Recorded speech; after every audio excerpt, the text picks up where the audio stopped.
For joining us for News 8 Now at 6, I'm Ken Kozarowski. And I'm Amy DuPont. When it comes to crime, money can determine when a suspect is released from jail.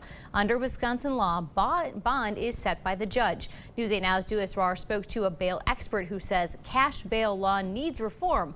But Dua, you found out the solution isn't so simple.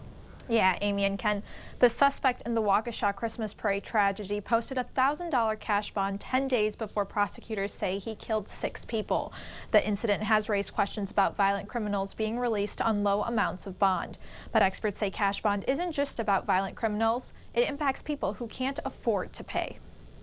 The cost of a crime comes down to many factors. For the suspects, it can depend on how much they can afford. We associate money with risk.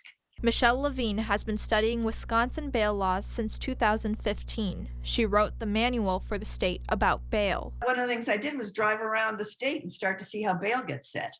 Bail is an amount of money a person has to post to be released from custody while their case is pending. What we're essentially saying is what amount of money is going to make this person show up.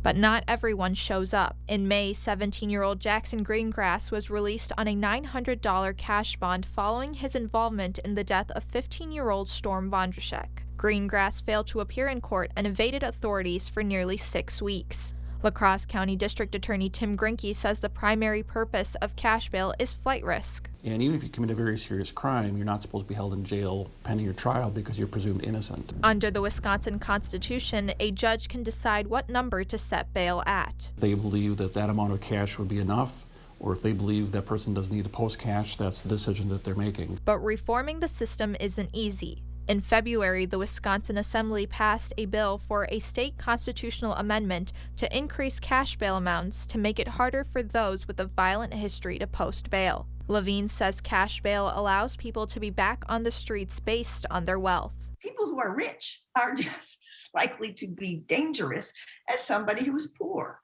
Grinke says bail should be based on a person's age and their record. It should be based on the risk level, your ties to the community, your level of dangerousness, and not how much money you have as a person or as a family. And while conversations around bail reform continue, Judges, prosecutors, defense attorneys to pay more attention to their decision making. Levine says it's up to local authorities to make decisions that prioritize public safety over money.